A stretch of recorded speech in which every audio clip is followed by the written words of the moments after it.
the story countless times. Tell us about how you named your guitar Lucille. Well, in '49, I used to play a place in Arkansas, home state of our president, Twist, Arkansas, it was called. Twist is about 45 miles northwest of Memphis, Tennessee. And we used to play there quite often, and in winter it was very cold. So they used to take something like a big garbage pail, set it in the middle of the dance floor, half fill it with kerosene, light that fuel. That's what we use for heat. And generally people would dance around it, but one night two guys started fighting and one knocked the other one over on this container. When they did, it spilled on the floor. When it spilled on the floor, it was already burning, so it looked like a river of fire. Everybody started to run for the front door, including B.B. King. But when I got on the outside, then I realized I'd left my guitar. And believe me, in '49, it wasn't easy to keep a good guitar. So I went back for it. But the building was a wooden building, burning rapidly, and it started to collapse around me. Almost lost my life trying to save my guitar. But the next morning, we found that these two guys was fighting about a lady that worked in the little nightclub there. I never did meet her, but I learned that her name was Lucille. Named my guitar Lucille to remind me never to do a thing like that again. That's how it came about. Such a unique way to name a guitar, don't you think? Well, I didn't think about it at that time, but now 17 Lucille's later, I guess I considered a bit. That's one of the incredible things. It has endured over time.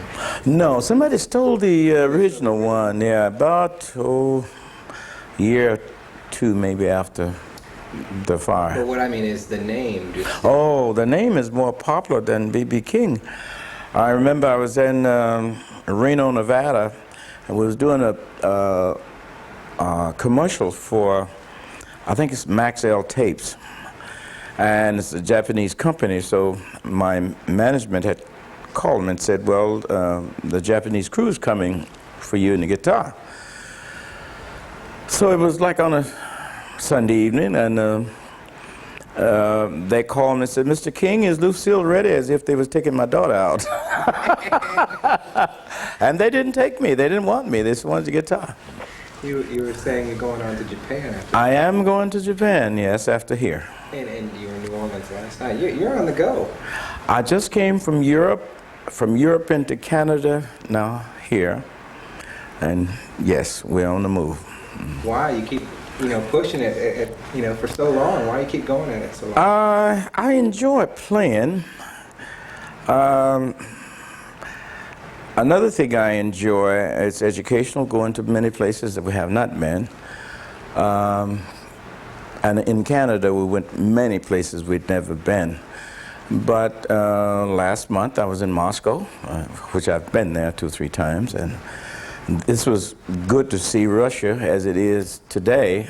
The first time I was there was in '79, and it was a little strange then compared to today. But today, you go and the hotel we stayed in, I would think I was here, at home. Beautiful hotel, a lot of nice people, and they fed us well. Is there any place left that you haven't been you'd like to go? Yes, but I won't talk about it much. I'm going over where the problems are, and I'll just leave it like that. Okay. But I am going in July. You probably think you're very fortunate to be able to do all this. Did you ever think, growing up, because you're from Mississippi? Yes, I am. Did you ever think that you would get to do all this? No, not like this. I didn't start out to be a blues singer in the first place. I started out to be a gospel singer. I wanted to be the best gospel singer around, but I used to sit on the street corners of Indianola, my hometown, and people would always ask me to play, and the one asked me to play or request songs. The gospel people that asked for gospel songs never tipped. They pat me on the shoulder. That's nice, son. Keep it up. You're going to be great one day. They didn't tip. The ones that asked me to sing blues songs would always say, here, get a boy a dime. Give him a nickel. Give him something there. And I guess that motivates my blues playing more than the gospel. When people think of the blues, they might think that these are songs that are kind of slow and maybe about a depressing topic, but I mean, I know with you that's not true. I mean, look at that poster. You got a big old smile on your face. And I mean, I know that to you the blues is probably a lot of different things. Yes, it is. To me, the blues is like a tonic that's good for whatever ails you. If you're sad and want to be sad, play some blues. If you're happy and want to be happy, play some blues. So whatever you want, you can dance off it, or you can, you know, there are some people, it doesn't matter. But usually when I do a concert, we try to portray both sides. There is, for example, if I sing, I've got a sweet little angel, the line goes, I got a sweet little angel, I love the way she spreads her wings. When she spreads her wings around me, I get joy in everything. I'm not blue at all, I'm happy.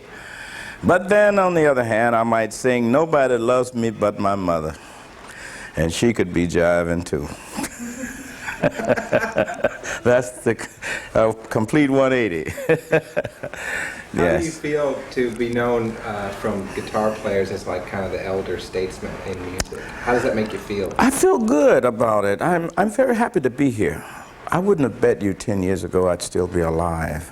The way we travel, there's always something going on. I've been in 18 automobile accidents. I've been lucky though. I've never been in trouble other than speeding. Excuse me, I got put in jail one night in Tunica for speeding, and I didn't have enough money to pay my bail. I mean, you know, bail myself out, so I had to spend the night. And my dad came for me the next day, and it cost $35, and I never did live that down. He died about 10 years ago, so that's the last I heard of it. But I've been very lucky. I've been very lucky. People have been so good to me. I've been a very lucky person. And when you mention about the magazine, the people, you know, whatever they may call me today, as long as they use my name, I'm happy. I'm very happy because we've been around for a while. Been around for quite a while. What do you hope to, what's next for you? What do you continue to do? Well, we just put out a CD-ROM on my life. For anybody that's into computers, we have a CD-ROM that tells my life story. Pretty near. It's called B.B. King on the Road from then until now. And I'm doing some more commercials, and the one thing that's left that I'd like to get into is movies. I've been in many of them as a cameo appearance, or appearances, if that's a good word.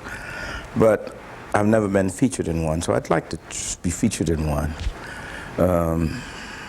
Not a star. I don't want to have a starring role, but a co-star in it. That I'd enjoy. My last question, you've been interviewed so many times. What would the one thing that you would like people to know about you that maybe reporters don't ask? That maybe there's something people just don't know about B.B. King that maybe you want to express? I can't think of anything. Someone said once that I'm a country boy, which I am, and you get the boy out of the country, but you never get the country out of the boy. So here I am, a country boy, and I love being like that. I like nature as a whole. I like to be outdoors. I like to go for walks. I got a truck at home. I like to get in got one of those pickups, you know, with the seat on the back for people you don't like. You know what I mean? So that's just me. I'm nothing but just B.B. King. And I kind of enjoy it being that way.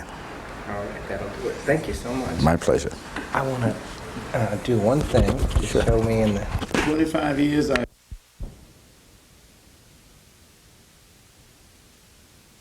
You've seen the coast since gaming's coming, isn't it? Second. Second. I was down before. Oh. Is that the Delta Blues Festival up there? I've only played it, I think I've played it twice. I didn't know we had that many people in Mississippi. There's many people in Mississippi. No, I'm serious. I saw you in Tupelo last year. You come back to Did you? Tupelo. Oh, yeah. I had some nice and some not so nice experiences in Tupelo the last time I was there. They threatened to assassinate me the last time I was there. Is that right? Yeah. Wow. SWAT teams and I'm happy to be here. Okay, here we go. 3, 2, 1. I'm Joe Finkle, and this is B.B. King. Yes, that's right. The guy that plays Lucille. Lucille, I thought That's the guitar. that's her name? Yes, sir. Anyway, coming up next in That's Entertainment, we'll have an interview with the man, and we'll talk about the lucky lady of the blues, Lucille. Okay. My pleasure. Thanks, sir. The next I remember very well, though, and that ladies are pretty, and money pays bills if you can get it.